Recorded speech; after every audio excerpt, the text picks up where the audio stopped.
الحمد لله نحمده ونستعينه ونستغفره ونعوذ بالله من شرور أنفسنا ومن سيئات أعمالنا من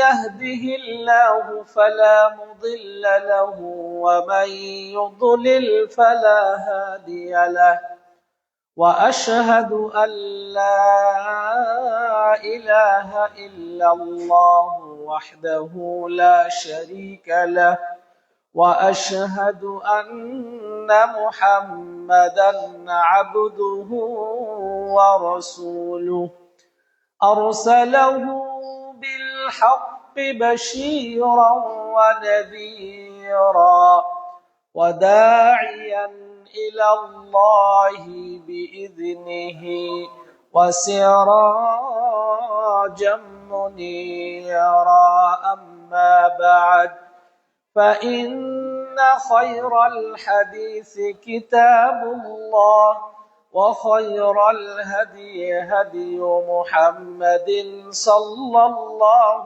عليه وسلم وشر الأمور محدثاتها وكل محدثة بدعة وكل بدعة ضلالة وكل ضلالة في النار فأعوذ بالله من الشيطان الرجيم بسم الله الرحمن الرحيم يا أيها الذين آمنوا اتقوا الله حق تقاته ولا تموتن إلا وأنتم مسلمون يا أيها الناس اتقوا ربكم الذي خلقكم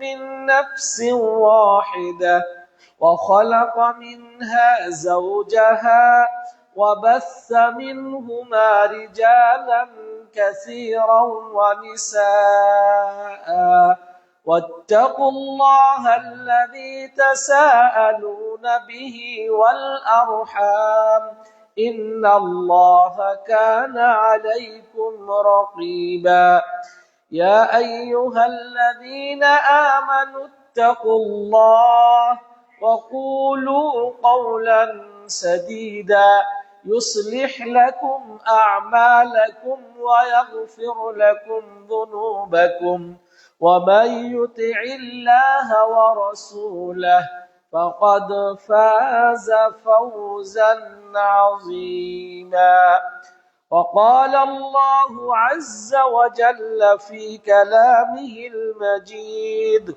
وفرقانه الحميد لقد كان لكم في رسول الله أسوة حسنة لمن كان يرجو الله واليوم الآخر وذكر الله كثيرا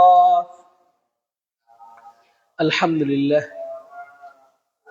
যাবতীয় প্রশংসা এবং গুণগান একমাত্র সেই আল্লাহ রাব্বুল আলামিনের জন্য, যে আল্লাহ রাব্বুল আলামিন আমাদেরকে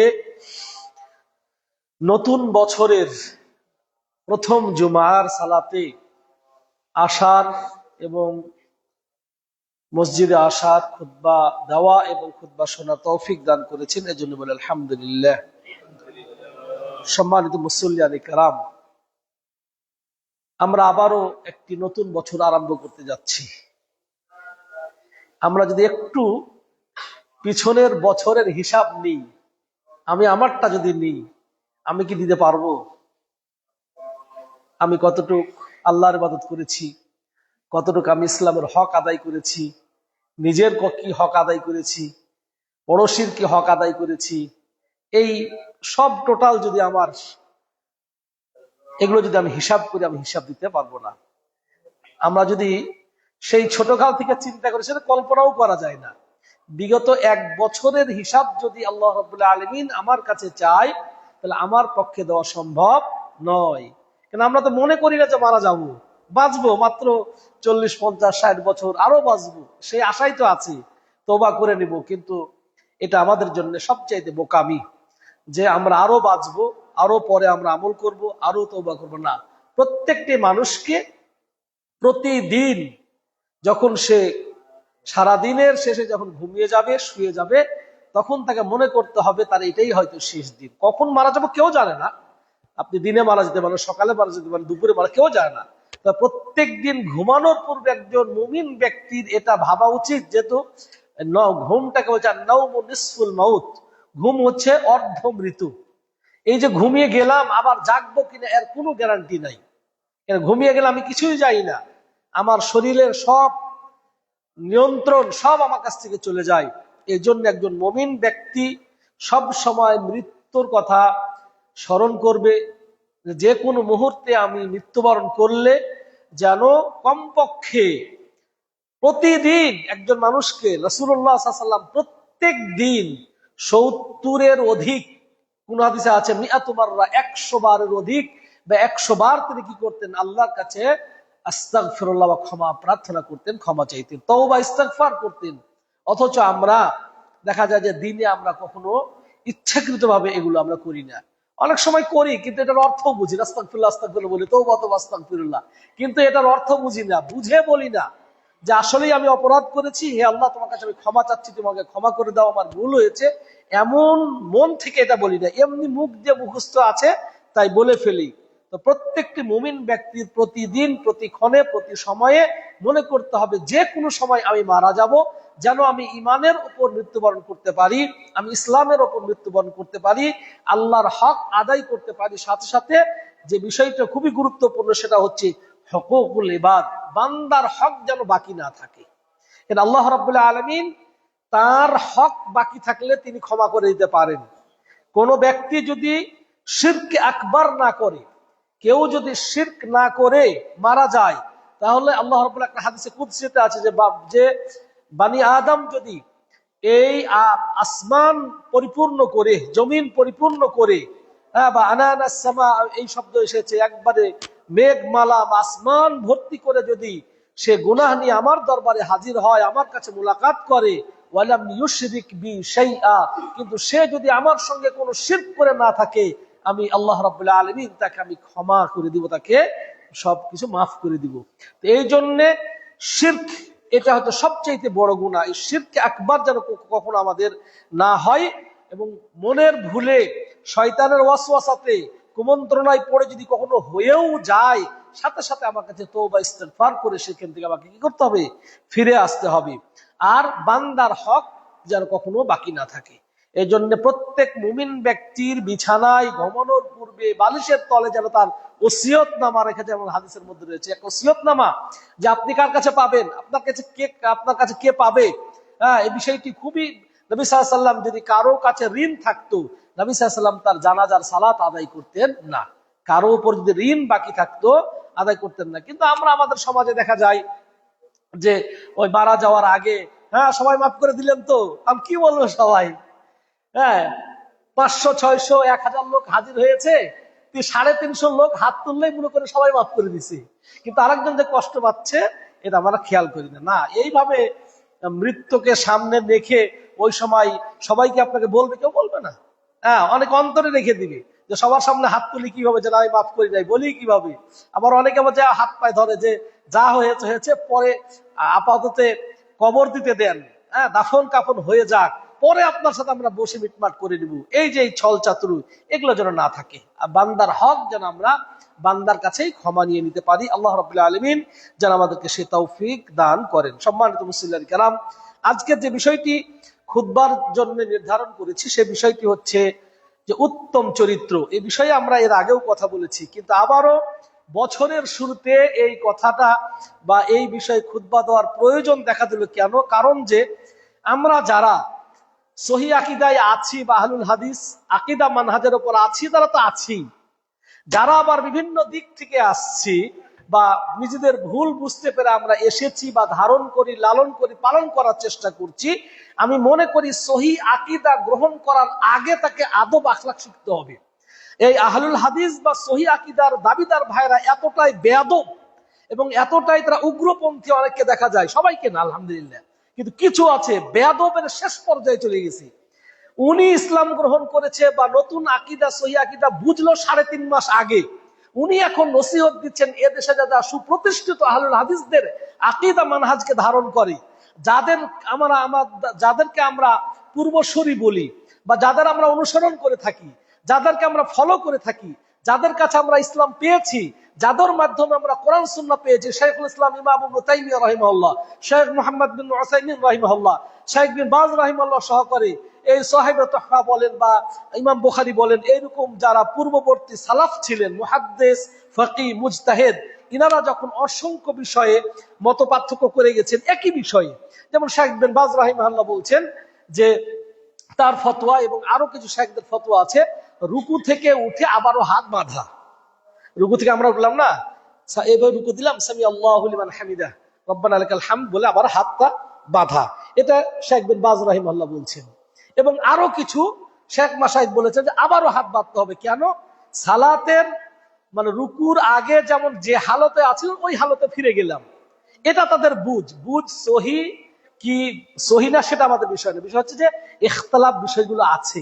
হ্যাঁ, অনেক বিষয় নিয়ে ইখতিলাফ মতনৈক্য আমাদের মাঝে আছে, কিন্তু এগুলো এখন আমরা অনেক সময় বলি কি এ নাদান, এ মূর্খ, এ কিছুই বোঝে না, এ জাহেল, এইভাবে পাবলিকলি ফেসবুকে বলে দেওয়াটা চরম বেয়াদবি ছাড়া আর কিছু নয়।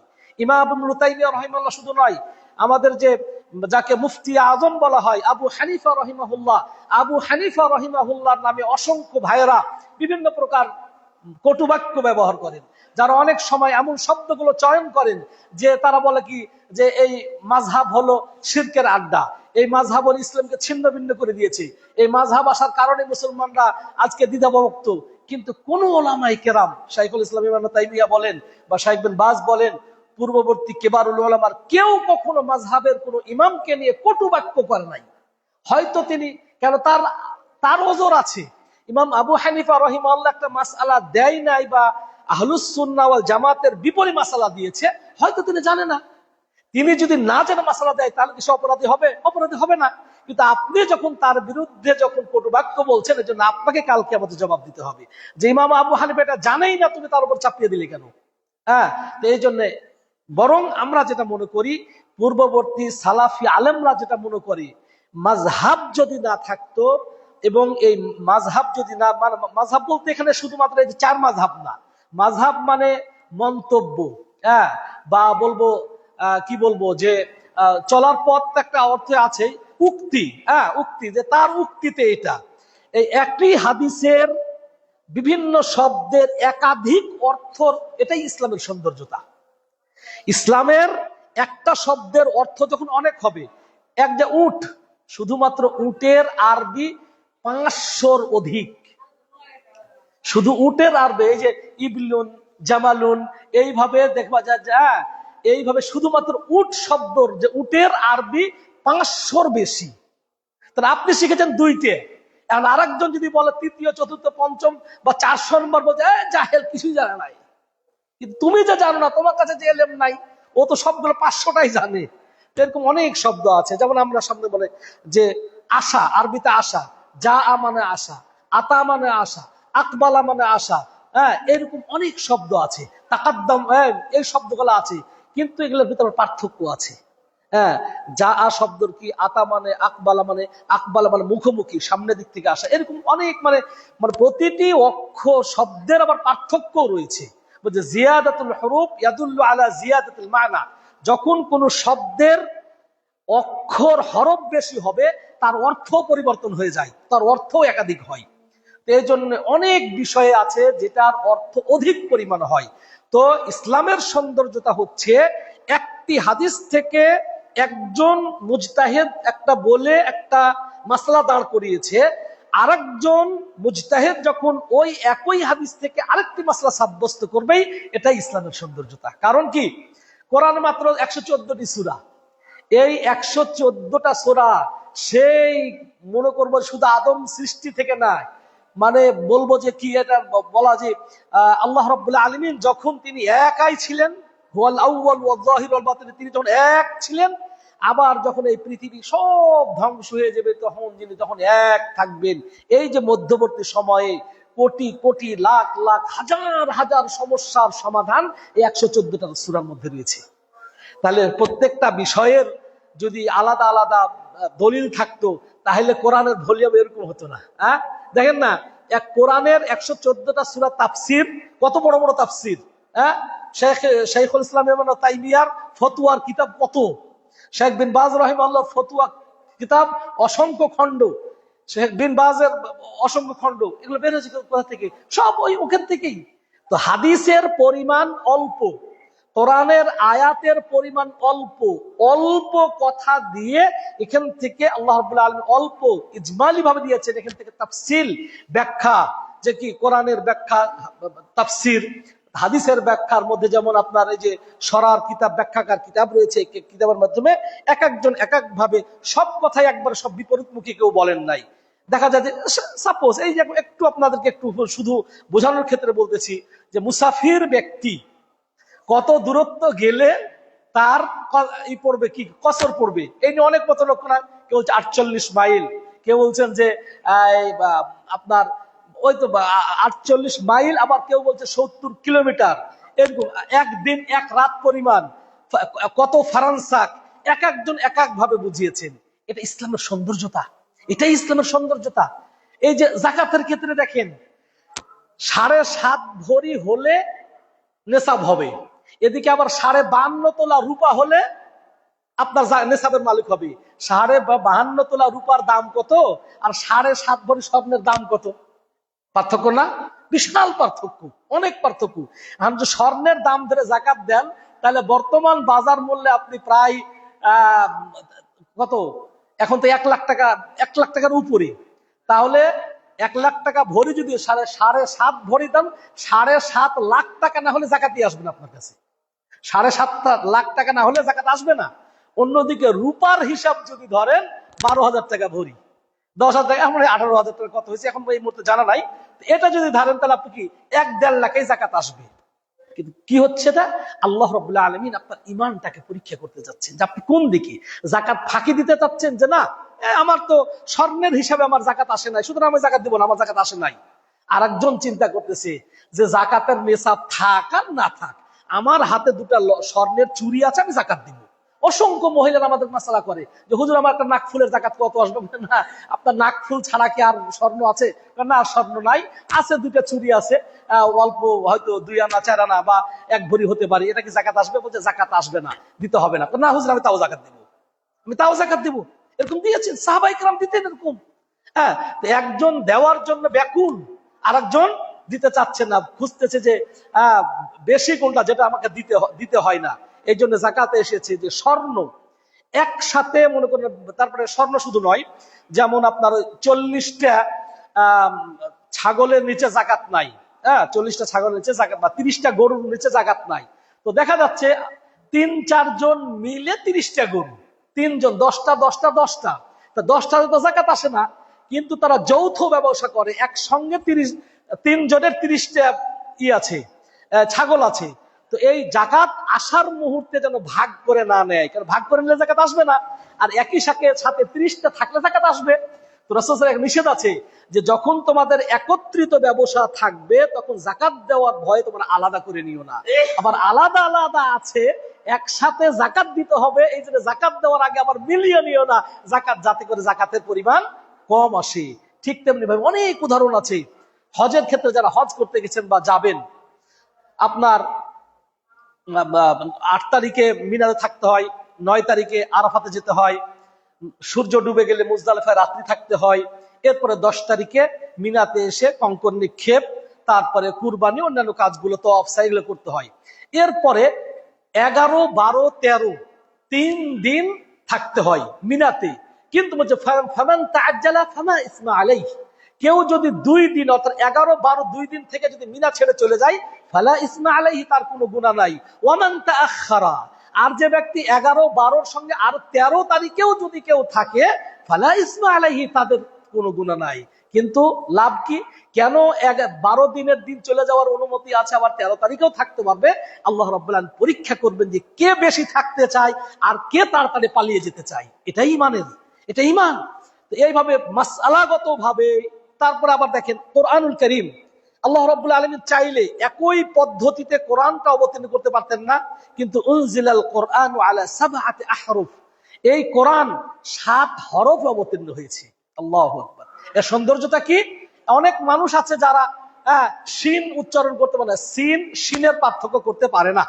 অনেকেই আছে যারা লাল, বদ, ল আর কি মানে এই জা, এগুলোর পার্থক্য করতে পারে না। ছোট পার্থক্য না, লাল জা সম্পূর্ণ উল্টা। আবার রদ, বদ, এই 4টা অক্ষর ত আর জ যে আছে, এই জ আর সদ আর দদ, তার দদ দ লাল জা প্রায় সেম সেম। একটু যদি ভালো করে কারি সাহেবের কাছে না পড়ে, কারি সাহেবের কাছে না পড়ে, মক্তবে যদি মাখরাজ না শিখে, তাহলে সে পারবে না। যারা আমরা সাধারণ আছি, আমরা হয়তো হুজুরের কাছে শিখি নাই, একা একা শিখছি শুনে নিলে, তারা এই পার্থক্য সহজে করতে পারবেন না। তো এই কারণে কি সে গুনাহগার হয়ে যাবে একটু যদি ভুল হয়ে যায়? না, আল্লাহ রাব্বুল আলামিন এগুলো পাকড়াও করবেন না।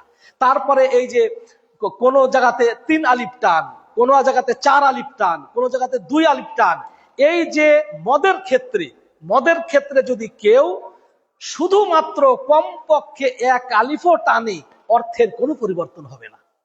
তাহলে কারি সাহেব ঠিকই 4 আলিফ টানতেছেন, এক জায়গায় 3 আলিফ, এক জায়গায় 2 আলিফ, এক জায়গায় 1 আলিফ, কিন্তু আমি আপনি মদ না জানার কারণে আমরা একইভাবে পড়ে যাচ্ছি। গুনাহগার হচ্ছি না? গুনাহগার হচ্ছেন না আপনি, কোনো সমস্যা নাই। ভুল হবে কখন?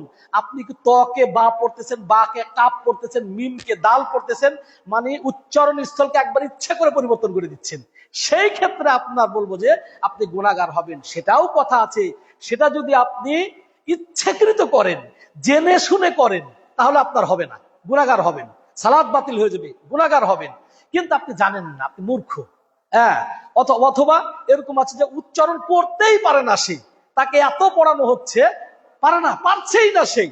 আমাদের এক ওস্তাদ বলতেছেন যে, মদিনা বিশ্ববিদ্যালয়ের শিক্ষক, তিনি বলছেন যে আমি এক গ্রামে শুধুমাত্র সূরা ফাতিহা শিখানোর জন্য 7 মাস সেখানে ছিলাম, কিন্তু সূরা ফাতিহা শিখাইতে পারি নাই। আরবে, সৌদি আরবে সরাসরি আমার শিক্ষক, উনি বলছেন যে একটা গ্রামে যে কিছু লোককে, অনেকে পারে, কিছু লোককে 7 মাস ধরে চেষ্টা করেছি যে 7টি আয়াত সূরা ফাতিহাটা শিখাই, কমপক্ষে সালাতটা তার হয়ে যাবে, কিন্তু সে পারছে না, বলতে পারতেছে না। এরকম যেটা আল্লাহ লা ইউকাল্লিফুল্লাহু নাফসান ইল্লা উসআহা, সাধ্যের অতিরিক্ত আল্লাহ রাব্বুল আলামিন কাউকে কখনো কোনো জিনিস চাপিয়ে দেয় নাই। তো কথায় অনেক দূর চলে গেলাম। সম্মানিত ভাইরা, যেটা বলছিলাম যে আমাদের ভাইদের সহি আকীদা গ্রহণ করার পর অনেক ভাই আছেন যারা নিজেকে মনে করে আমি অনেক কিছু শিখে ফেলেছি। অনেক কিছু না, আল্লাহ ওমা উতিতুল ইলমা ইল্লা কালিলা, আল্লাহ নিজেই বলছে মানুষকে ইলম দিয়েছেনই অল্প, শিখবে কি? এজন্য বলছে আল ইলমু সালাসাত আসবার, ইলমের 3টা স্তর আছে, ইলমের 3টা স্তর। ফামান দাখালা ফি শিবরিল আউয়াল, ইলমের প্রথম স্তরে যে প্রবেশ করে সে কি তাকাব্বার, অহংকার করে, আমি অনেক কিছু পারি, এটা হালাল, এটা হারাম, এটা জায়েজ, এটা না জায়েজ, ফতোয়া দেওয়া শুরু করে। ওয়ামান দাখালা ফি শিবরিস সানি, যে ইলমের 2য় স্তরে পৌঁছে তাওয়াজা, সে একটু অনুগত হয়, বিনয় হয়, নম্র হয়, যে না রে, এতদিন তো গলাবাজি করে আসলে এটা তো ঠিক না, এটা আমার ভুল ধরা পড়তেছে। ও ভুলগুলো বুঝতে পারে, ইলমের 2য় পর্যায়ে গেলে নিজের ভুল বুঝতে পারে, প্রথম পর্যায়ে বুঝতে পারে না। ওয়ামান দাখালা ফি শিবরিস সালিস, যে ব্যক্তি ইলমের 3য় স্তরে পৌঁছে যায়, সর্বোচ্চ স্তরে পৌঁছে যায়, ইয়ালামু আন্নাহু লা ইয়ালামু শাইআন, তখন সে বোঝে, জানে যে আমি কিছুই শিখি নাই। আল্লাহু আকবার। ইলম যখন অর্জন হয়, ইলমের সর্বশেষ পর্যায়ে যখন চলে যায়, তখন সে বুঝে যে সে কিছুই শেখে নাই। কিন্তু প্রথম পর্যায়ে যখন সে মানে নুরানি থেকে নাজরানা পড়লো, তখনই ফতোয়া দেওয়া শুরু করে। কিন্তু যখন হাদিস পড়ে, বুঝতে মুহাদ্দিসিনে কেরাম যখন বিভিন্ন ভলিউম বই পড়ে, তখন বুঝতে শেখে যে কিছুই শিখি নাই। ইমাম মালিক রাহিমাহুল্লাহকে প্রায় 32টা প্রশ্ন করা হয়েছিল। সেই ইরাক থেকে গিয়েছিল, ইরাক থেকে এক লোক মদিনায় গেলেন, তিনি যে বলছে আমি শুনেছি যে মদিনার ইমাম মালিক নাকি অনেক বড় আলেম, তখন ইমাম মালিকের নাম গোটা পৃথিবীতে তার জ্ঞান গর্ভ তার এলেমের মানে প্রসারিত হয়ে গেছে, সব মানুষের মুখে মুখে ইমাম মালিকের নাম। তো উনি ইরাক থেকে এসে কিছু প্রশ্ন করতে এসেছেন, কিছু জানতে এসেছেন, 32টা প্রশ্ন করেছেন। কিন্তু ইমাম মালিক রাহিমাহুল্লাহ শুধুমাত্র 4টি প্রশ্নের উত্তর দিয়েছেন, বাকি 28টা প্রশ্নের উত্তর দেবে লা আ'লাম, আমি জানি না, লা আ'লাম, আমি জানি না, আমি জানি না। হচ্ছে ইমাম মালিক রাহিমাহুল্লাহ। যে ইমাম মালিক রাহিমাহুল্লাহ সর্বপ্রথম তার এই যে ইমাম বুখারী শরীফ অথবা মুসলিম শরীফ, আবু দাউদ, সবার আগে কুতুবুস সিত্তা যে আমরা আমাদের মাঝে আমাদের হাদিসের কিতাব আছে, সবার আগে ইমাম মালিক রাহিমাহুল্লাহ হাদিসের গ্রন্থ রচনা করেছেন। সেই ইমাম মালিক যেটা বলেছে ইমামুল মদিনা, মদিনার যিনি ইমাম ছিলেন, মুহাদ্দিস ছিলেন, সেই ইমাম মালিক রাহিমাহুল্লাহকে 32টা প্রশ্ন করা হচ্ছে, তিনি বলছেন এটার উত্তর আমি জানি না, এটার উত্তর আমি জানি না, এটার উত্তর আমি জানি না। উনি মাত্র 4টা প্রশ্নের উত্তর দিলেন। আল্লাহু আকবার, সম্মানিত ভাইরা। সুতরাং যেটা বলছিলাম যে আমরা আমাদের সব সময় আমাদেরকে ইলম অর্জন করার পাশাপাশি আমাদেরকে সব সময় পূর্ববর্তী সালাফদের কি করতে হবে, অনুসরণ করতে হবে। এই জন্য বলছেন যে কোরআন এবং সুন্নাহ 3য় নম্বর শর্ত হচ্ছে আলা ফাহমিস সালাফিস সালেহ, ইসলাম বুঝতে হবে পূর্ববর্তী সালাফদের বুঝ অনুযায়ী, তারা যেভাবে বুঝেছেন। এখন জানাজার সালাতে শাইখুল ইসলাম ইমাম ইবনে তাইমিয়া রাহিমাহুল্লাহ বলছেন সূরা ফাতিহা না পড়লেও হয়ে যাবে। কারণ আপনি যদি এই যে কয়েকদিন আগে পড়লো, এখন যদি লেখেন যে বাইতুল মুকাররমের ইমাম জাহেল, সে মূর্খ, সে কিছুই বোঝে না, আপনি বেশি পণ্ডিত হয়ে গেছেন, শাইখুল ইসলাম ইমাম ইবনে তাইমিয়া রাহিমাহুল্লাহকে যদি ফলো করে সালাত পড়ে, তার সালাত হবে না? আশা করি হয়ে যাবে। তবে আমরা বলতে পারি বা বলবো বা বলি, আমরা বলি যেটা হচ্ছে সুন্নাহ, সূরা ফাতিহা পড়া সুন্নাহ। আব্দুল্লাহ ইবনে আব্বাস রাদিয়াল্লাহু তাআলা আনহু তিনি জানাজার সালাত আদায় করলেন এবং জোরে জোরে পড়লেন। এই প্রথম তাকবীর দেওয়ার পর সূরা ফাতিহা জোরে পাঠ করলেন, তারপরে সূরা ইখলাস বা অন্য কোনো সূরা, দ্বিতীয় তাকবীরের পরে সানা পাঠ করলেন, না আপনার দুরুদ, আল্লাহুম্মা সাল্লি আলা মুহাম্মাদ ওয়া আলা আলি মুহাম্মাদ, এটা জোরে পাঠ করলেন। তৃতীয় আল্লাহু আকবার বলার পর তিনি আল্লাহুম্মা গফির লিহাইয়িনা ওয়া মাইয়িতিনা ওয়া শাহিদিনা, এই দোয়াটি তিনি পাঠ করলেন, সবগুলোই জোরে জোরে পাঠ করলেন। সালাতের পরে তিনি বলছেন যে কেন জোরে পড়েছি জানো, লিতা'লামু আন্নাহা সুন্নাহ, যাতে করে তোমরা জানো যে এটা সুন্নাহ। রাসূল সাল্লাল্লাহু আলাইহি ওয়াসাল্লাম এভাবে করেছে। আর সাহাবায়ে কেরাম যদি কোনটাকে সুন্নাহ বলে, তাহলে বুঝতে হবে যে আল্লাহর রাসূল সাল্লাল্লাহু আলাইহি ওয়াসাল্লাম এভাবে করেছে।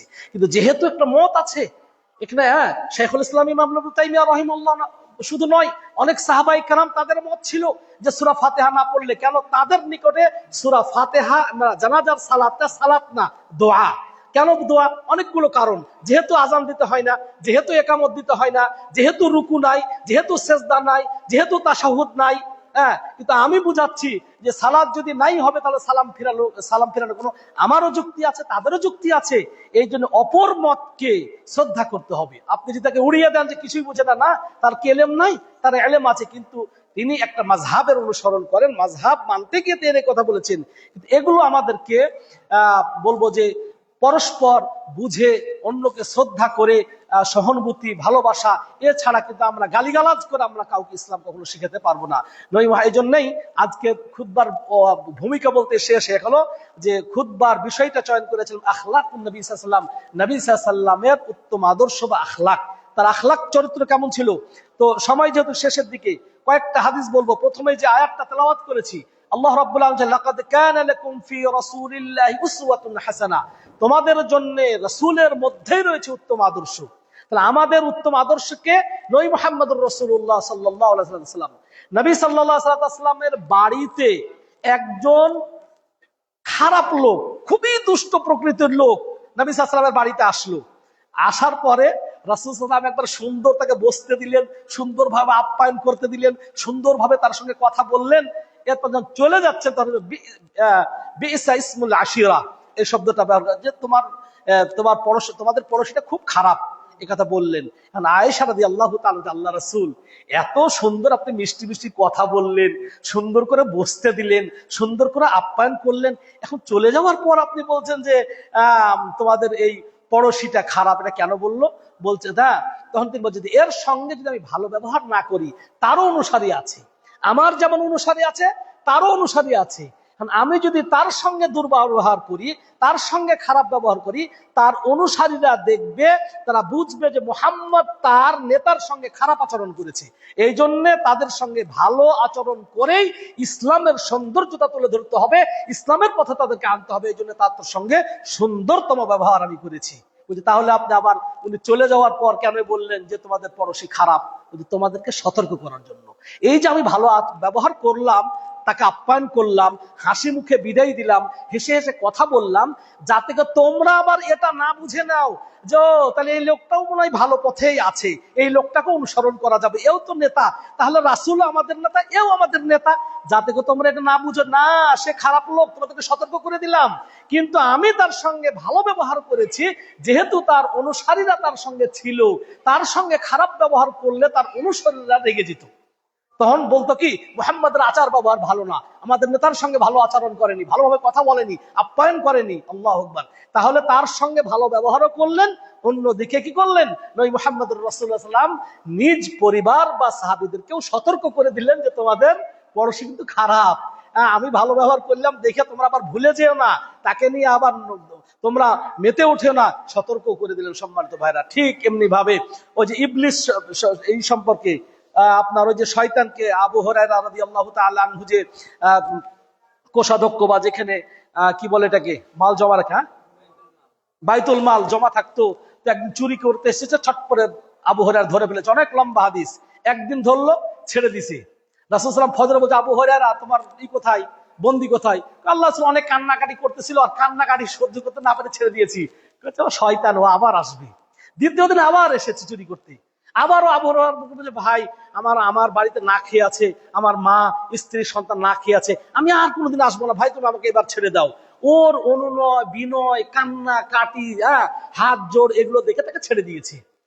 তারপরে আবার যেহেতু শয়তান সে ওয়াদা ঠিক রাখে না, তৃতীয় দিন আবারও এসেছে, আবু হুরায়রা এইবার তোমাকে ছাড়বো না, একবার দুইবার, দুইবার তুমি মিথ্যা কথা বলেছো, আর তুমি শয়তান, রাসূল আমাকে বলেছে তোমাকে ছাড়া যাবে না। এবার বলতেছে যে তোমাকে এমন একটা উত্তম কি আমল শিক্ষা দিব না, এই কাজটা যদি তুমি করো তাহলে কেউ কোনো চোর কেউ এসে তোমার কোনো ক্ষতি করতে পারবে না। সেটা কি? তখন বললে যে তোমাদের কোরআনের মধ্যে যে আয়াতুল কুরসি আছে, এই আয়াতুল কুরসি পাঠ করে যদি ঘুমাও তাহলে আর সারা রাত তোমার কেউ মালও চুরি করতে পারবে না, কেউ তোমার ক্ষতি করতে পারবে না। তো রাসূল সাল্লাল্লাহু আলাইহি ওয়াসাল্লাম তৃতীয় দিন যখন আবু হুরায়রাকে বললেন যে আবু হুরায়রা আজকে কি খবর? আল্লাহ আজকেও তো ছেড়ে দিয়েছি। কই কেন? আল্লাহ রাসূল আজকে শয়তান আমাকে একটা কথা শিখিয়ে গেছে, যে আমি ঘুমানোর পূর্বে যদি দরজা বন্ধ করে বিসমিল্লাহ বলে দরজা করে বলে আয়াতুল কুরসি পড়ে ঘুমাই, তাহলে সারা রাত কেউ কোনো ক্ষতি করতে পারবে না।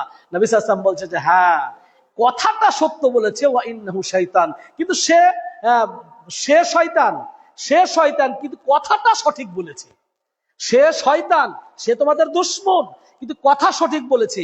তাহলে ন্যায় ইনসাফ হচ্ছে আপনার শত্রু যদি সত্য কথা বলে তখন তাকে সাপোর্ট করা, যে না সে শত্রু আছে, শত্রু অন্য কারণে, কিন্তু শত্রুর এই কথাটা ঠিক আছে।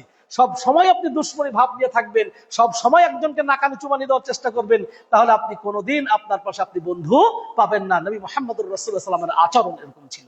নবী মুহাম্মদুর রাসূলুল্লাহ সাল্লাল্লাহু আলাইহি ওয়াসাল্লাম তিনি কি করছেন? তিনি ঘুমিয়ে আছেন।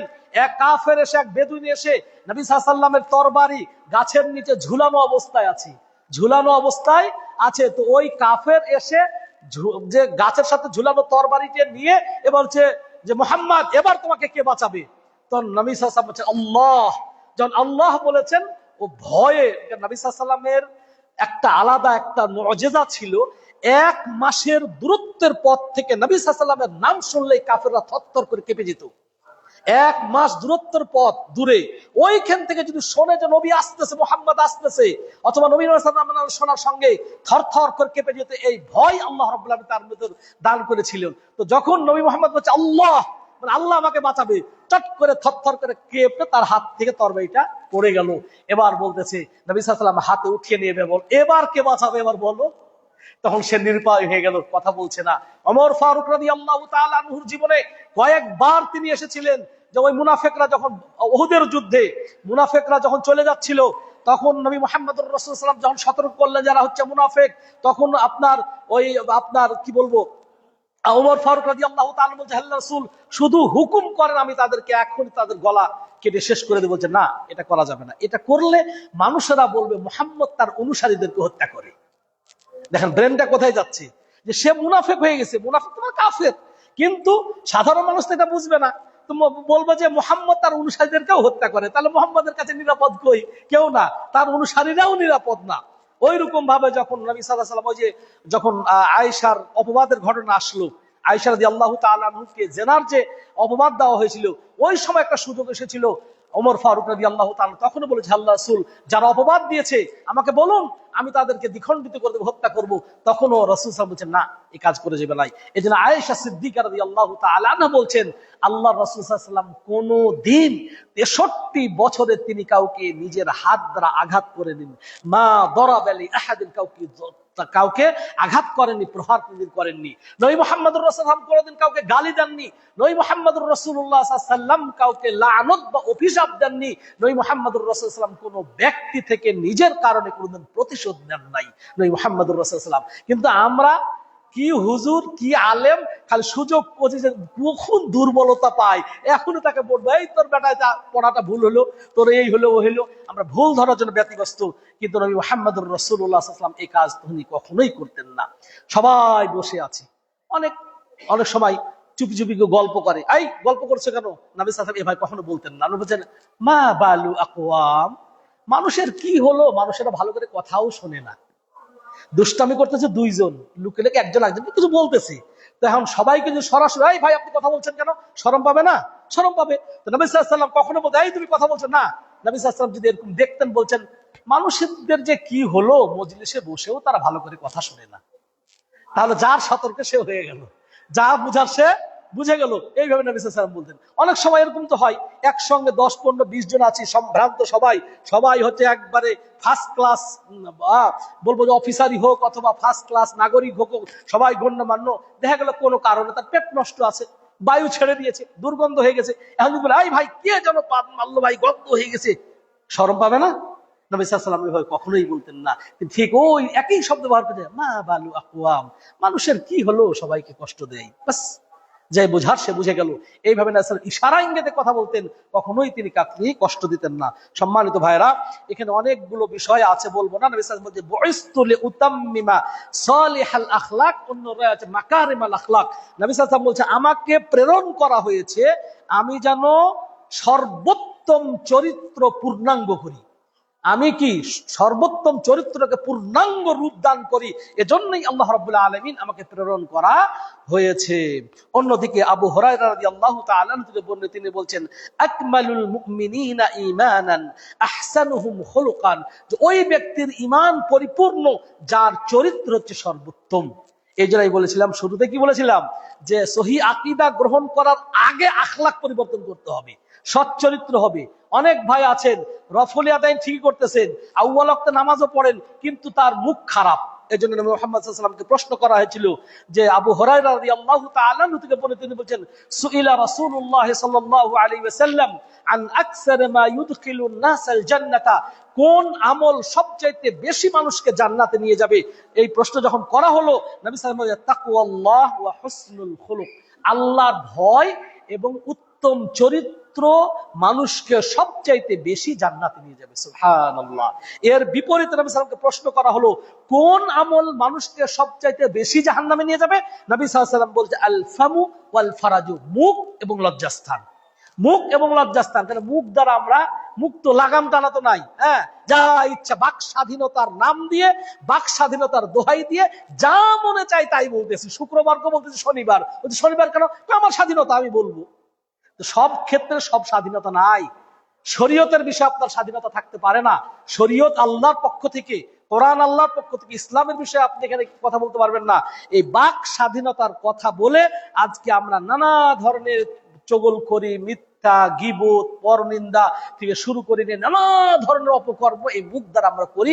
এই জন্য রাসূল সাল্লাল্লাহু আলাইহি ওয়াসাল্লাম মুখ থেকে সতর্ক করলেন, ওয়াল ফারাজ, এবং লজ্জাস্থান, এবং লজ্জাস্থানটাও থেকে সতর্ক করলেন। এই জন্য নবী সাল্লাল্লাহু আলাইহি ওয়াসাল্লাম বললেন, কেউ যদি তার বাইনা লিহিয়াতাইন, দুই চোয়ালের মধ্যবর্তী, এটা কি মুখ, আর দুই রানের মধ্যবর্তী লজ্জাস্থানের হেফাজত করে, নবী সাল্লাল্লাহু আলাইহি ওয়াসাল্লাম বলে, যে ব্যক্তি তার মুখের হেফাজত করবে আর যে ব্যক্তি তার দুই রানের মধ্যবর্তী লজ্জাস্থানের হেফাজত করবে, আমি নবী মুহাম্মদুর রাসূলুল্লাহ সাল্লাল্লাহু আলাইহি ওয়াসাল্লাম ওই ব্যক্তির জান্নাতে যাওয়ার জামিনদার হয়ে গেলাম। সুবহানাল্লাহ, সুবহানাল্লাহ। তাহলে আমরা যদি আমাদের মুখকে সংযত করতে পারি, আমাদের লজ্জাস্থানকে সংযত করি, তাহলে আমাদের জন্য রয়েছে জান্নাত। আল্লাহ রাব্বুল আলামিন আমাদেরকে সে তৌফিক দান করুন। সম্মানিত ভাইরা, অনেক কথা ছিল, সময় পার হয়ে গেছে। নবী সাল্লাল্লাহু আলাইহি ওয়াসাল্লামের বদান্যতা, তার দানশীলতা, প্রচুর পরিমাণে দান করতেন। সত্যবাদিতা, সত্যবাদিতা এটা অনেকগুলোর মধ্যে নবী মুহাম্মদ সাল্লাল্লাহু আলাইহি ওয়াসাল্লাম শুধু নয়, সমস্ত নবী এবং রাসূলদের আমানতদারিতা এবং সত্যবাদিতা ছিল পৃথিবীর সকল মানুষ থেকে সবচেয়ে উঁচু পর্যায়ের। এই জন্য নবী মুহাম্মদুর রাসূলুল্লাহ সাল্লাল্লাহু আলাইহি ওয়াসাল্লাম আইয়ামে জাহেলিয়াতে আমানতদারিতা কেমন ছিল দেখেন। আইয়ামে জাহেলিয়াতের যুগেও লোকেরা কারো কাছে কোনো জিনিস রাখার প্রয়োজন মনে হলে নবী সাল্লাল্লাহু আলাইহি ওয়াসাল্লামের কাছে রেখে যেত, জানতো সে আমানতদার। এবং সর্বশেষ এটা বলে শেষ করে দেব, সম্মানিত ভাইরা, নবী মুহাম্মদ রাসূলুল্লাহ সাল্লাল্লাহু আলাইহি ওয়াসাল্লাম কতটা সত্যবাদী ছিলেন দেখেন। যে কাবা সংস্কার যখন প্রয়োজন দেখা দিল, তো সবাই ইট টিট নিয়ে, যে হালাল টাকা শর্ত করা হয়েছিল, হালাল টাকা দিয়ে কাবা তৈরি হয়ে গেল। এখন হাজরে আসওয়াদ কে রাখবেন, এটা নিয়ে গোত্রদের মাঝে, বংশের মধ্যে ব্যাপকভাবে মতনৈক্য পার্থক্য দেখা গেল। ও বলছে আমার বংশ, ও বলছে আমার বংশ, আমার গোত্র। এই নিয়ে রক্তক্ষয়ী এক যুদ্ধের দিকে যখন আরব লোকেরা এগিয়ে যাচ্ছিল, হঠাৎ করে ওই আরবের সবচাইতে বৃদ্ধ সম্মানিত এক ব্যক্তি বললেন যে, শোনো, তোমরা থামো, আমি তোমাদেরকে একটা সমাধান দিয়ে দিই, এটা করলেই তোমরা এই রক্তক্ষয়ী সংঘর্ষ থেকে বেঁচে যাবে। তখন তিনি কি বললেন? তিনি বললেন যে, আগামীকাল সকালবেলায় সবার আগে যে ব্যক্তি এই কাবা চত্বরে প্রবেশ করবে, ওই ব্যক্তি যে ফায়সালা দিবে, যে বিচার করবে, যে মীমাংসা দিবে, এটা আমরা মেনে নিব। ঠিক আছে, ঠিক আছে, এটাই হবে। এখন সব আরবের গোত্র প্রধানরা সেই পর্বতে পাহাড়ের উপর বসে আছে। কে সবার আগে? ওই ছোট্ট বালক নবী মুহাম্মদুর রাসূলুল্লাহ সাল্লাল্লাহু আলাইহি ওয়াসাল্লাম যখন প্রবেশ করলেন, সমস্ত এই কাফের গোষ্ঠীর লিডাররা বলল, যা আল আমিন, যা আল আমিন, আল আমিন এসেছে, as-সাদিকুল আমিন, সত্যবাদী। এবং সে নবী মুহাম্মদ সাল্লাল্লাহু আলাইহি ওয়াসাল্লাম বললেন যে উনি এসেছেন। সব চুপ হয়ে গেল, আর কথা বলা যাবে না। যেহেতু যিনি এসেছেন, বিচার কি দিবেন পরের কথা, বিচার কি করবেন এটা তো আলাদা কথা। নবী সাল্লাল্লাহু আলাইহি ওয়াসাল্লাম যখন দেখলেন, বললেন যে যা as-সাদিকুল আমিন, সত্যবাদী এসেছে, আমানতদার এসেছে। আর সত্যবাদের আগমন যখন হয়েছে, আমানতদারের যখন আগমন ঘটেছে, তাহলে বিচার অবশ্যই সঠিক হবে। আর আমাদের দেশ কি হবে? যখন বিচারক আসে, কানাঘুষা শুরু হয়ে যায়। ও, এই বেটা তো সুদ খায় রে, এই বেটা তো ঘুষ খায় রে, এবারে আমরা টাকা নিয়েই আসছে রে, টাকা না ছাড়া বিচার করবো না। আমাদের দেশে বিচারক আসার আগেই মন্তব্য শুরু হয়ে যায়। কে আসতেছে, নাম শুনলে বিচার কে করবে? অমুক। বুঝছি, এটা তো আমাদের পক্ষে হবে না, এ তো অমুক দলের, অমুকের পক্ষে, অমুক, এই সেই শুরু হয়ে যায়। কিন্তু নবী মুহাম্মদ রাসূলুল্লাহ সাল্লাল্লাহু আলাইহি ওয়াসাল্লাম বিচার করার আগেই তাকে দেখেই বলেছে, যা as-সাদিকুল আমিন, সত্যবাদীর আগমন ঘটেছে, আমানতদারের ঘটনা ঘটেছে, সুতরাং আমরা সব মেনে নেব। এবং ঠিক নবী মুহাম্মদ রাসূলুল্লাহ সাল্লাল্লাহু আলাইহি ওয়াসাল্লাম যেভাবে ফয়সালা দিলেন, বললেন একটা চাদর, নিজের চাদর এবার বিছিয়ে দিলেন, বিছিয়ে বলেন, আপনার যত গোত্র প্রধান আছেন সবাই চাদরের মুড়ি ধরেন। নবী সাল্লাল্লাহু আলাইহি ওয়াসাল্লাম নিজের হাতে পাথরটা উঠিয়ে দিলেন, সব গোত্র প্রধানরা চাদর ধরে থাকলো। এবার বললেন, যান ওই কাবার চত্বরে নিয়ে যান, যেখানে হাজরে আসওয়াদ হবে, সবাই নিয়ে যান। সবাই চাদর ধরে নিয়ে গেল। নবী মুহাম্মদ সাল্লাল্লাহু আলাইহি ওয়াসাল্লাম নিজ হাতে হাজরে আসওয়াদকে রেখে দিলেন। হলোটা কি? সাপও মরল, লাঠিও ঠিক থাকলো। নবী মুহাম্মদুর রাসূলুল্লাহ সাল্লাল্লাহু আলাইহি ওয়াসাল্লাম সাইয়্যিদুল মুরসালিন, রাহমাতাল লিল আলামিন, খাতামুন নবিয়্যিন, নবী মুহাম্মদুর রাসূলুল্লাহ সাল্লাল্লাহু আলাইহি ওয়াসাল্লামের ফয়সালা যে আল্লাহ কর্তৃক ফয়সালা, নবী সাল্লাল্লাহু আলাইহি ওয়াসাল্লাম নিজ হাতেই করলেন। মাঝখান থেকে তাদের হাতে শুধু কাপড়ের কিনারাটাই ধরিয়ে দিলেন। আল্লাহু আকবার। কিন্তু তার সবাই এই ফয়সালাতে সন্তুষ্ট হয়ে গেল। এবং নবী মুহাম্মদ সাল্লাল্লাহু আলাইহি ওয়াসাল্লাম তিনি নিজের সঙ্গে সত্য কথা যেমন বলতেন, পড়োশীর সঙ্গে সত্য কথা সবার সঙ্গে এইভাবে করতেন। এছাড়াও আরো তার ধৈর্যশীলতা। একবার চিন্তা করুন, নবী মুহাম্মদ রাসূলুল্লাহ নিজের বাড়িতে থাকতে দেওয়া হলো না, হিজরত করে চলে যেতে হচ্ছে। প্রত্যেক নবী রাসূল হিজরত করেছে। কতটা ধৈর্যশীল হলে এক ব্যক্তি নিজ বাড়ি থেকে চলে যেতে পারে? আপনাকে যদি বলা হয় আপনি যদি বাড়ি ছেড়ে চলে যান, আপনি নিরাপদ, আপনি যাবেন, আপনি বলবেন হ্যাঁ বাড়ি ছেড়ে যাবো কেন, এদেশে জন্মগ্রহণ করেছি আমি, এখানে আমার নারী পোতা আছে, এটা আমার বাবার ক্রয় করা, এটা আমার মায়ের স্বর্ণ বিক্রি করে কেনা, কত যুক্তি দিবেন। কিন্তু না, নবী মুহাম্মদ সাল্লাল্লাহু আলাইহি ওয়াসাল্লাম শুধু নয়, সমস্ত নবী এবং রাসূলুল্লাহ কোনো যুক্তি দিতেন না। নবী সাল্লাল্লাহু আলাইহি ওয়াসাল্লাম হিজরত করে চলে গেছেন। সেই নবী, যে নবীকে হত্যা করতে চেয়েছিল, যেই নবীকে ভুঁড়ি চাপিয়ে দিয়েছিল, যেই নবীকে পথে কাঁটা বিছিয়ে পাথর নিক্ষেপ করেছে, এবার যখন মক্কা ফতেহ হয়ে গেল, নবী মুহাম্মদ সাল্লাল্লাহু আলাইহি ওয়াসাল্লাম, আমি সবাইকে মাফ করে দিলাম, সবাইকে, আনতুমুল উতাকা আল ইয়াউম, আজকে সবাই তোমরা স্বাধীন, সবাইকে আমার অন্তর থেকে ক্ষমা করে দিলাম, মাফ করে দিলাম। সুবহানাল্লাহ। এটাই ছিল নবী মুহাম্মদুর রাসূলুল্লাহ সাল্লাল্লাহু আলাইহি ওয়াসাল্লাম। তা আমরা শুধু আকীদা রাসূলের কাছ থেকে নিব, আর সালাত পড়া নিব, রফুলাদের নিব, আর রাসূল সাহেবের কাছে মহানুভবতা নিব না, তার দয়া নিব না, তার করুণা নিব না, তার আদর্শ নিব না, তার ধৈর্য নিব না, তার সত্যবাদিতা নিব না, এগুলা নিব না, তা হবে না। আসুন আমরা সর্বদিক দিয়ে নবী মুহাম্মদুর রাসূলুল্লাহর আদর্শকে গ্রহণ করি। আল্লাহ রাব্বুল আলামিন তৌফিক দান করুন। বারাকাল্লাহু লি ওয়া লাকুম ফিল কুরআনিল আযীম ওয়া নাফা'না বিল আয়াতি ওয়াজ যিকরিল হাকীম ইন্নাহু তাআলা জাওয়াদুল কারীমুম মালিকুর বাররুর রাউফুর রাহিম।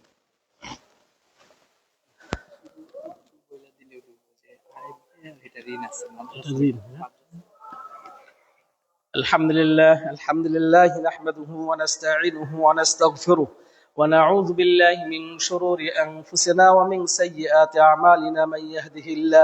من يهده الله فلا مضل له ومن يضلل فلا هادي له وأشهد أن لا إله إلا الله وحده لا شريك له. একটু আগে বসুন, খুতবা শেষ দোয়া করে দিব শুধু। وأشهد أن محمدا عبده ورسوله أرسله بالحق بشيرا ونذيرا وداعيا إلى الله بإذنه وسراجا منيرا. إن الله ملائكته يصلون على النبي يا أيها الذين آمنوا صلوا عليه وسلموا تسليما. اللهم صل على محمد وعلى آل محمد كما صليت على إبراهيم وعلى آل إبراهيم إنك حميد مجيد. اللهم بارك على محمد وعلى آل محمد كما باركت على إبراهيم وعلى آل إبراهيم إنك حميد مجيد. وارض اللهم عن خلفاء الراشدين أبي بكر وعمر وعثمان وعلي وعن جميع الصحابة أجمعين. সম্মানিত ভাইরা, খুব সংক্ষেপে 2 মিনিটের মধ্যে শেষ করে দিব। সেটা হচ্ছে এই মোহাম্মদিয়া তাকওয়া মসজিদের একটা আয় ব্যয়ের হিসাব। নামাজের পরে তো তাড়াতাড়ি চলে যান, ওই সময় দেওয়াই ভালো, কিন্তু কেউ তো থাকে না, যে শুনে যাবে কেউ থাকে না। এখন পর্যন্ত মসজিদের মোট আয় হচ্ছে 64,92,605 টাকা। এখন পর্যন্ত মসজিদের ব্যয় হচ্ছে, মানে আজকের দিন পর্যন্ত ব্যয় হচ্ছে 59,49,397 টাকা। এখান থেকে মাদ্রাসা আছে, মসজিদ থেকে মাদ্রাসায় ঋণ দেওয়া হয়েছে 53,000 টাকা। বর্তমানে মসজিদ ফান্ডে অবশিষ্ট আছে 4,90,228 টাকা। এই টাকা আমাদের পাইলিং করার জন্য যথেষ্ট নয়, প্রায় 25 লক্ষ টাকা লাগবে পাইলিং করতে। আমি প্রত্যেকের কাছে আহ্বান করব, আল্লাহকে সন্তুষ্ট করার জন্য আপনারা দেওয়ার চেষ্টা করবেন। আল্লাহ নবী সাল্লাল্লাহু আলাইহি ওয়াসাল্লাম, মান বানা লিল্লাহি মাসজিদান বানাল্লাহু লাহু বাইতান ফিল জান্নাহ, যে ব্যক্তি মসজিদ ঘর নির্মাণ করবে, আল্লাহ রাব্বুল আলামিন তার জন্য জান্নাতে ঘর নির্মাণ করবেন। সুতরাং এখানে যেমন সবাই দাতা নাই, টাকা নাই, কিন্তু 25 জন লোক এমন আছে যারা 1 লাখ টাকা করে দিতে পারবেন, আছে। আল্লাহ তাদেরকে দিয়েছে, কষ্ট হলেও যদি দান করেন, এর বিনিময়ে যদি জান্নাত পান, তাহলে এর চাইতে আর কোনো কিছু নাই। আল্লাহ রাব্বুল আলামিন সে তৌফিক দান করেন। আর মাদ্রাসার সর্বমোট আয় হচ্ছে 8,14,274 টাকা, ব্যয় 8,62,804 টাকা। এখন মাদ্রাসার ঘাটতি আছে 48,530 টাকা, এটা ঘাটতি আছে। এবং নতুন আজকে থেকে ছাত্র, অনেকে হয়তো জানেন, আজকে থেকে আমাদের এই মাদ্রাসার নতুন ছাত্র ভর্তি করা হবে।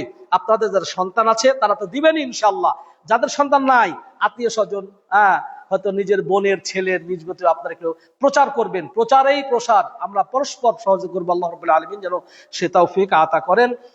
আল্লাহ রাব্বুল আলামিন যেন আমাদের মাঝে যারা অসুস্থ, তাদেরকে যেন আল্লাহ রাব্বুল আলামিন সুস্থতা দান করেন।